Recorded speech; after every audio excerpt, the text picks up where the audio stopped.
नमस्ते बच्चों, कैसे हैं आप सभी। आज हम क्लास 12th का एक पोर्शन है, unit second, chapter 5, principle of inheritance and variation, यानी कि वंशागति और विभिन्नता, उनके सिद्धांत, इनका वर्णन करेंगे हम। तो इसमें इन दोनों को जब हम कंबाइंड रूप से बोलते हैं, इनहेरिटेंस और वेरिएशन, इनको जब सम्मिलित रूप से कहा जाता है तो इनको सम्मिलित रूप से बोलते हैं हम जेनेटिक्स। जेनेटिक्स की स्टडी करेंगे, यानी कि ये वाला जो चैप्टर है वो आपका जेनेटिक्स से रिलेटेड है पूरा। जेनेटिक्स क्या होता है कि एक जीव से जब उसके लक्षण किसी दूसरे जीव में ट्रांसफर होते हैं, वो सिम्टम्स जो ट्रांसफर होते हैं उसको हम जेनेटिक्स कहते हैं। तो genetics the branch of biology which deal with study of heredity and variations is called genetics, यानी कि उसकी जो हेरिडिटी है और वेरिएशन, इनकी जो सम्मिलित स्टडी है, इनका जो सम्मिलित अध्ययन है, उसको हम बोलते हैं जेनेटिक्स। जेनेटिक्स मतलब आनुवांशिकी, हेरिडिटी यानी कि वंशागति या आनुवांशिकता, आनुवांशिकता और उससे होने वाले जो कुछ परिवर्तन होते हैं उसको हम जेनेटिक्स कहते हैं। तो आनुवांशिकी, जेनेटिक्स मतलब आनुवांशिकी। The branch of biology which deal with the study of heredity and variations is called genetics. Genetics जो वर्ड दिया था विलियम वैटसन ने 1906 में इसको प्रोवाइड किया था। उसके बाद जो इससे पहले, काफी पहले सर जी.जे. मेंडल, इन्होंने इसके ऊपर, जेनेटिक्स के ऊपर काफी ज्यादा वर्क किया है। एक मटर के पौधे के ऊपर इन्होंने जितने भी अपने प्रयोग किए हुए थे, जी.जे. मेंडल ने किए हुए थे, और ये सभी जो एक्सपेरिमेंट किए थे उन्होंने 1856 से लेकर 1863 के बीच में किए हुए थे, यानी कि काफी पहले। एक चीज और बताना चाहूंगा यहाँ पर कि ये जो साइंटिस्ट हुए थे मेंडल, सर मेंडल, इन्होंने अपना जो वर्क किया था, तो वर्क करने के बाद उनके जीवित रहने तक उस वर्क का मालूम ही नहीं चला किसी साइंटिस्ट को कि इन्होंने ये वर्क किया हुआ है। उसके बाद जब मरने के बाद 30 साल बाद उसके ऊपर स्टडी की गई, तब ये पता लगाया गया कि ये जो हम वर्क आज कर रहे हैं वो मेंडल सर 30 साल पहले ही सर्च करके ये सब एक्सपेरिमेंट करके रख गए हैं। तब उसके आधार पर इनको फादर ऑफ जेनेटिक्स कहा गया। किसको? मेंडल को फादर ऑफ जेनेटिक्स कहा गया। इसके बाद कुछ जो न्यू साइंटिस्ट हुए, जैसे टी.एच. मॉर्गन हुए, इन्होंने ड्रोसोफिला के ऊपर, एक मक्खी होती है, उसके ऊपर काफी प्रयोग किए, तो इसलिए इनको एक्सपेरिमेंटल जेनेटिक्स के फादर कहा जाता है, टी.एच. मॉर्गन को। तो इस तरह से हम जेनेटिक्स के बारे में यहाँ पर इस चैप्टर्स के अंदर स्टडी करेंगे। जेनेटिक्स मतलब एक जनरेशन से दूसरे जनरेशन में जब कोई सिम्टम्स ट्रांसफर होते हैं तो उनमें क्या समानताएं होती हैं और क्या विभिन्नताएं होती हैं, ये सब का अध्ययन जो है हम जेनेटिक्स के अंदर, इस चैप्टर्स के अंदर करेंगे। दूसरा, अब यहाँ पे एक वर्ड आता है इनहेरिटेंस। इनहेरिटेंस मतलब वंशागति या आनुवांशिकता। इनहेरिटेंस आनुवांशिकता, इसको हम हेरिडिटी भी बोल सकते हैं, वंशागति भी बोल सकते हैं। तो ये क्या होता है? The transmission of character from the genetics generations to next generation is called heredity, यानी कि एक जनरेशन से कुछ लक्षण दूसरी जनरेशन में ट्रांसमिशन होते हैं, उसको हम बोलते हैं हेरिडिटी। जैसे आपने देखा होगा, सभी लोग कहते हैं कि इसकी शकल, इस बच्चे की शकल माँ पे गई हुई है, इस बच्चे की शकल पिता पर गई हुई है, इसके लक्षण अपने पापा से मिलते हैं, इसके लक्षण नाना से मिलते हैं, इसके लक्षण दादा से मिलते हैं, यानी कि वो सिम्टम्स एक जनरेशन के बाद दूसरी जनरेशन में ट्रांसफर हो रहे हैं। तो the transmission of character from one generation to next generation is called heredity. इसको बोलेंगे हम हेरिडिटी, यानी कि आनुवंशिकता, वंशागति। कह सकते हैं कि एक पेरेंट से the transmission of character from one parents to next offspring is called heredity, ऐसे भी बोल सकते हैं इसको। एक कहावत भी है, as the parent so are the offspring, जैसा पिता होगा वैसे ही उसकी संतानें होती है। तो इस तरह की कहावत भी है। तो ये सभी हमारी वंशागति कहलाती है, या इसको हम इनहेरिटेंस या हेरिडिटी बोलते हैं। The transmission of character from one generation to next generation is called heredity. एक शब्द और यहाँ पर आता है, क्योंकि इनहेरिटेंस और वेरिएशन इन दोनों को ही हम सम्मिलित रूप से बोलते हैं जेनेटिक्स। इसको इनहेरिटेंस और वेरिएशन। इनहेरिटेंस तो मैंने बता दिया, जब एक कोई लक्षण है वो एक जनरेशन से दूसरी जनरेशन में ट्रांसफर हो रहा है, यानी कि किसी पिता की शकल उसके पुत्र में ट्रांसफर हो रही है।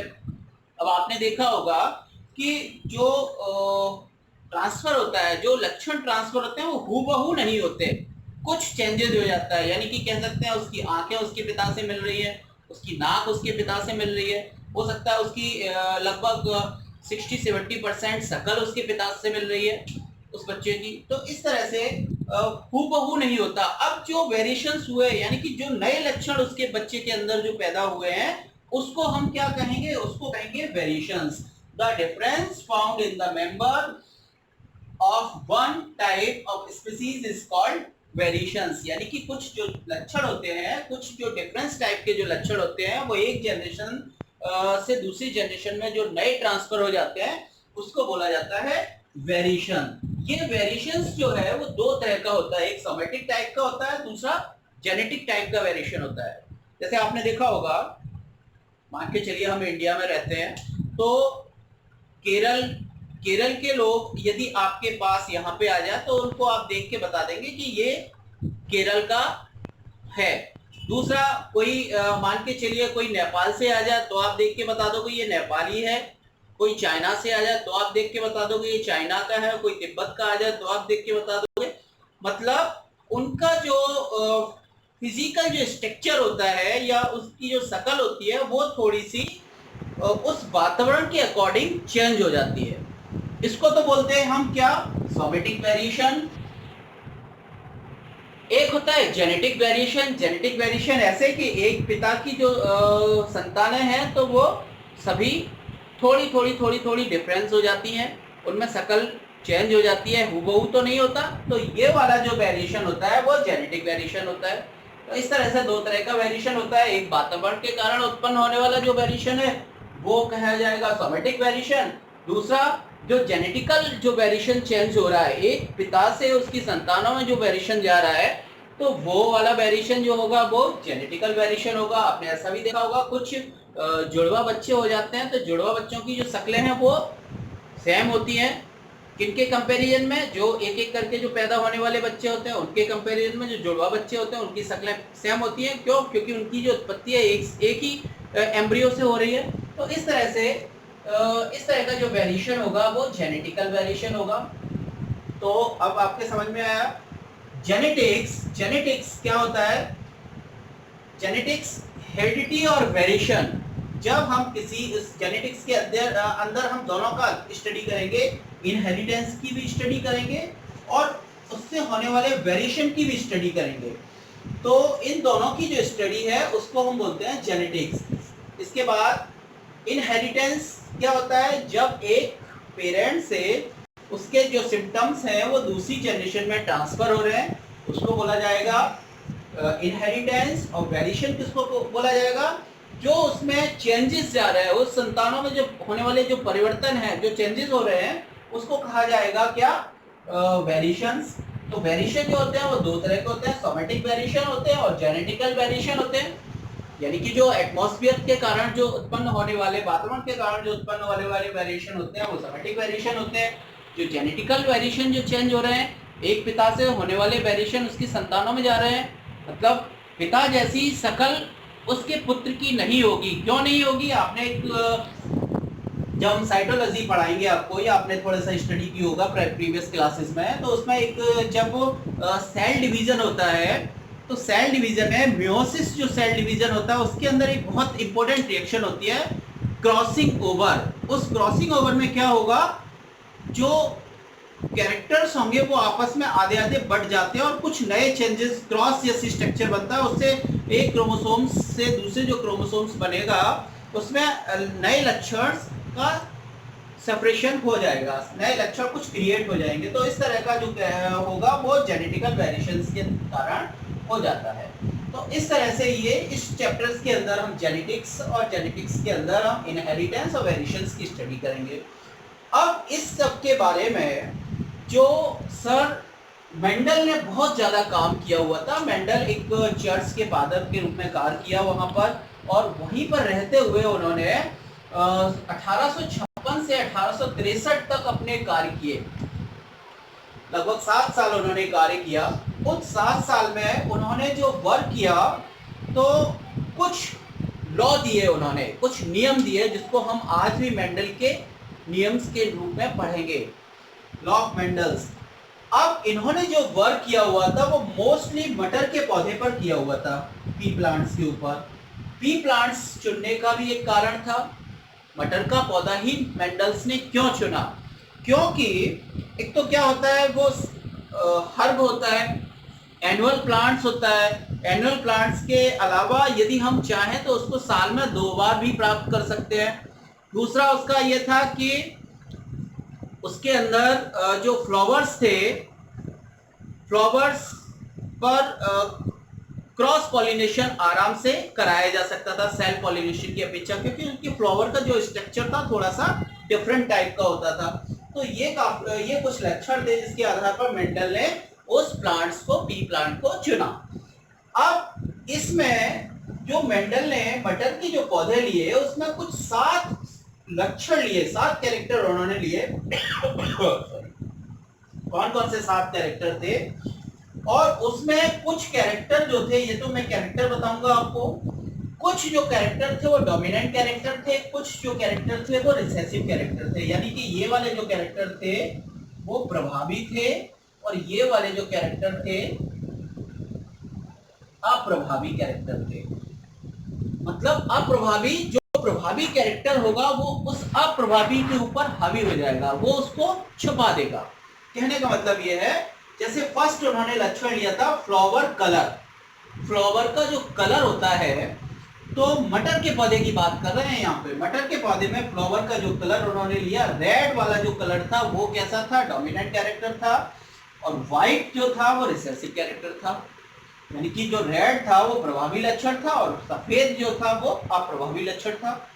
ऐसे ही उन्होंने, यानी कि जहां पर रेड वाला कलर होगा, रेड और रेड को जब हम क्रॉस कराएंगे तो फिर रेड ही बनेगा, या रेड और व्हाइट को क्रॉस कराएंगे तो रेड ही बनेगा, व्हाइट नहीं बनेगा। क्यों? क्योंकि वो अप्रभावी कैरेक्टर है, रिसेसिव कैरेक्टर है। ऐसे ही पॉट शेप लिया उन्होंने, फली का जो आकार है वो उन्होंने लिया। तो एक जो फली का आकार था उसमें इन्फ्लेक्टेड था, ये प्रभावी लक्षण था इन्फ्लेक्टेड, और कंस्ट्रक्टेड जो था वो अप्रभावी लक्षण था।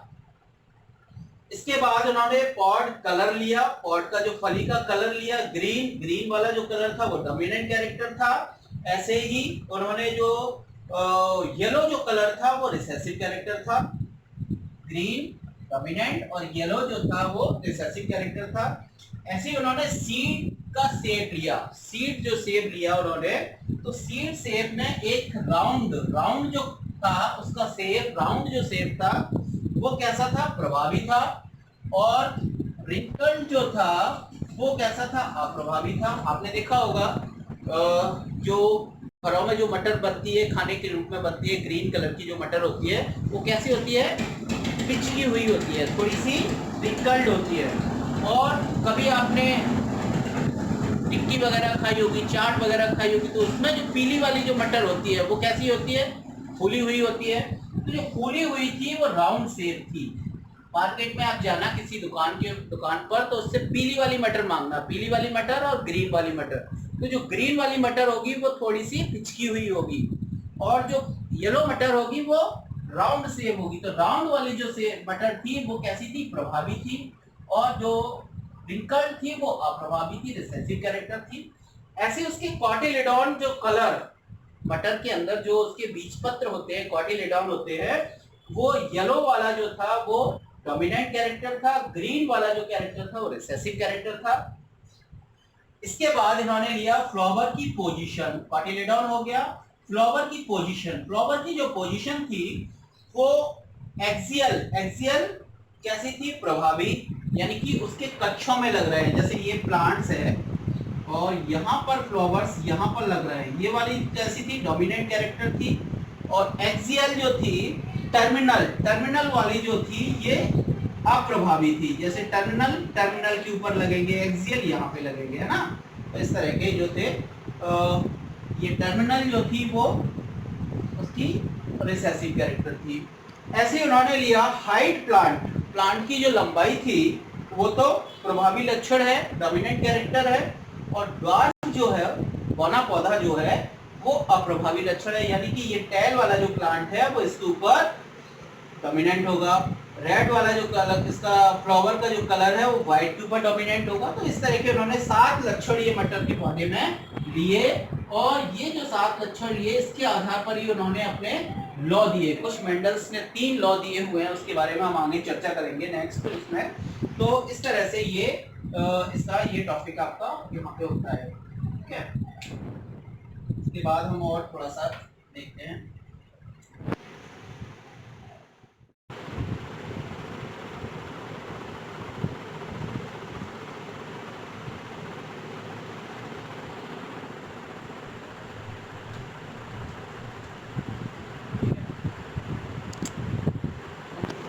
तो ये जो है, अब इसके बाद कुछ टर्मिनोलॉजी होती है जो मेंडल ने प्रदान की, कैसे उनके जो कुछ टर्म होते हैं उसके रिलेटेड, तो वो मेंडल ने दिए। इसमें सबसे पहले आता है कुछ सिंबल। सिंबल क्या है, जैसे हम कुछ टॉल प्लांट्स होते हैं, उन टॉल प्लांट्स को कैपिटल टी से इंडिकेट करते हैं। जब कोई टॉल प्लांट होगा तो उसको कैपिटल टी से प्रेजेंट करेंगे, और जो डॉट प्लांट होगा उसको हम स्मॉल टी से प्रेजेंट करेंगे। कोई टॉल प्लांट है उसको कैपिटल टी से इंडिकेट करेंगे, डॉट प्लांट है उसको स्मॉल टी से करेंगे, ना कि डी से। डी से नहीं करेंगे, उसको टी से, स्मॉल टी से करेंगे। ऐसे एक हम यहाँ पे लेंगे एफ। एफ के साथ में यदि 1 लगा हुआ है तो उसका मतलब होता है फर्स्ट फाइनल जनरेशन। यानी कि जब हम किसी का क्रॉस करवाएंगे, जैसे हमने आर आर को क्रॉस कराया इस आर आर वाले प्लांट से, तो यहां पर हमको मिलेगा आर आर, इस तरह का मिलेगा। तो ये हमारी F1 जनरेशन होगी। तो ये जो जनरेशन होगी ये F1 जनरेशन हो सकती है।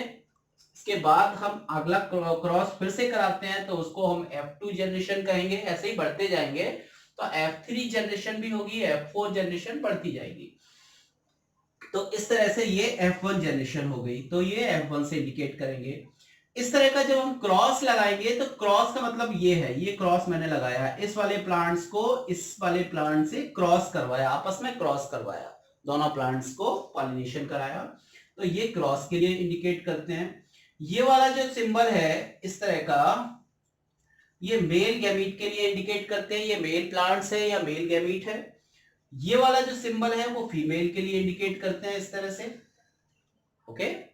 तो ये कुछ सिंबल्स होते हैं जो मेंडल ने दिए। इसके अलावा भी और भी होते हैं। तो इसके बाद सेकंड वाला जो कैरेक्टर है डोमिनेंट एंड रिसेसिव कैरेक्टर, यानी कि कुछ जो प्रभावी लक्षण होंगे और कुछ अप्रभावी लक्षण होंगे। तो डोमिनेंट कैरेक्टर और रिसेसिव कैरेक्टर ये भी होता है। इसके बाद एक होता है होमोजाइगस एंड हेट्रोजाइगस। होमोजाइगस का मतलब, जैसे हमने कोई प्लांट लिया, ये लिया यहाँ पे कैपिटल आर और कैपिटल आर, यानी कि ये वाला जो प्लांट है वो कैसा है, होमोजाइगस है, दोनों में आर आर है, कैपिटल आर और कैपिटल आर है, तो ये होमोजाइगस हो गया। इस तरह का जो हम यहाँ पे लेंगे, कैपिटल एक में आएगा कैपिटल आर, एक में आएगा स्मॉल आर, यानी कि जब इसका क्रॉस करवाया हमने यहाँ पर कैपिटल आर वाले से क्रॉस करवाया, तो यहाँ पे कैसा मिल रहा है हमको, कैपिटल आर और स्मॉल आर मिल रहा है। ऐसे कह सकते हैं जैसे हम जब भी किसी प्लांट्स को आर और स्मॉल आर, इसको जब आपस में क्रॉस करवाएंगे तो F1 जनरेशन में हमको ये प्राप्त होगा, कैपिटल आर और small R. Capital R small R को क्रॉस करवाया तो F1 जनरेशन में ये मिला, यानी कि हमको क्या मिला, हेट्रोजाइगस मिला। हेट्रोजाइगस, इसमें दोनों तरह के जीन मौजूद हैं, तो ये हेट्रोजाइगस हो गया। तो होमोजाइगस में एक जैसे जीन मौजूद होंगे, हेट्रोजाइगस में चेंजेबल जीन जो होंगे वो मौजूद होंगे। ऐसे भी हो सकता है ये टॉल प्लांट हो गया, ये मिक्स वाला प्लांट हो गया जिसमें दोनों के लक्षण है, लंबे पौधे के भी है, डॉट पौधे के भी है, तो इस तरह का ये हो गया। ऐसे ही एक होता है फिनोटाइप, एक होता है जीनोटाइप। हम यहाँ पे कुछ वर्ड यूज करेंगे जब आगे जेनेटिक्स के आपको लॉ बताएंगे। तो फिनोटाइप और जीनोटाइप, ये इसका मतलब क्या होता है फिनोटाइप और जीनोटाइप का? फिनोटाइप आपने देखा होगा किसी की बाह्य संरचना, बाहर की जो संरचना है देखने में एक समान दिखाई दे रहा है। कोई प्लांट है देखने में बाहर से बिल्कुल एक जैसा दिख रहा है, तो वो उसका जो लक्षण होगा, बाहर से देखने वाला जो लक्षण होगा वो तो क्या हो गया, फिनोटाइप हो गया। उसके जो अंदर जो जीन प्रेजेंट है वो अलग अलग तरह के जीन प्रेजेंट है, लेकिन बाहर से देखने में एक जैसे दिखाई दे रहे हैं दोनों, तो वो बाहर से जो देखने में दिख रहा है वो तो फिनोटाइप हो गया। जो अंदर उसके डिफरेंट टाइप के दोनों में जीन प्रेजेंट हैं वो हम उसको बोलेंगे फिनोटाइप, वो सॉरी जीनोटाइप। अंदर वाले को जीनोटाइप और बाहर वाली जो स्ट्रक्चर होता है उसको फिनोटाइप बोलते हैं। ऐसे ही अगला टर्म है इसका मोनोहाइब्रिड, डाइहाइब्रिड, ट्राइहाइब्रिड और पॉलीहाइब्रिड। कहने का मतलब यह है कि जब हम किसी दो प्लांट्स को आपस में क्रॉस करवाते हैं, आपस में जब हम क्रॉस करवाएंगे, जैसे हमने किसी प्लांट्स को क्रॉस करवाया T T cross T T, यानी कि टॉल प्लांट्स को ड्वार्फ प्लांट्स के साथ में क्रॉस करवाया, तो ये एक लक्षण लेके हमने क्रॉस करवाया, ये वन कैरेक्टर लिया, इसमें भी एक कैरेक्टर लिया। क्या कैरेक्टर लिया? लंबाई, उसकी पौधे की लंबाई ली, इसमें भी पौधे की लंबाई ली, तो ये कैसा क्रॉस हो गया? मोनोहाइब्रिड हो गया। जब हम किसी को क्रॉस करवाएंगे, जैसे हमने यहाँ पे इसका लंबा पौधा है और वो कैसा है? रेड कलर का है, ऐसे ही ये ड्वार्फ प्लांट्स है और ये व्हाइट कलर का है, व्हाइट कलर को हम स्मॉल आर से इंडिकेट कर रहे हैं।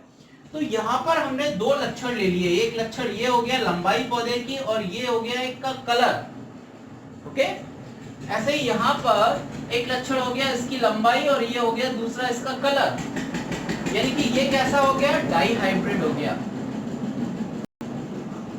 ये डाइहाइब्रिड क्रॉस हो गया।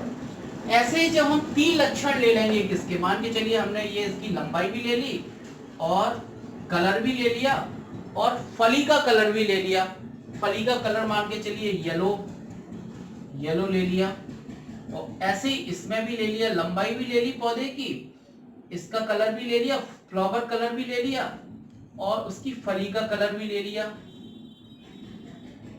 तो ये तीन लक्षण यहाँ पे हो गए उस प्लांट्स के, 1, दूसरा 2 और ये तीसरा 3, ऐसे इसमें 1, 2 एंड 3। तो ये वाला जो होगा वो ट्राई हाइब्रिड क्रॉस होगा। इस तरह से जब लक्षण बढ़ते चले जाएंगे तो हम उसको पॉलीहाइब्रिड भी बोलेंगे, ज्यादा लक्षण हो जाएंगे तो कॉमनली उसको पॉलीहाइब्रिड क्रॉस बोला जाए।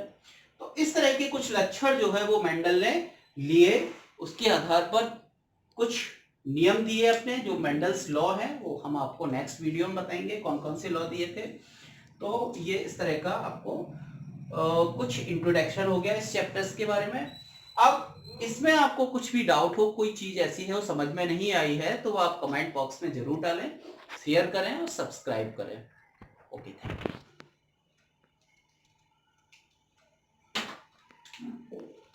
यू। बंद हो जा, बंद ही नहीं हो रहा।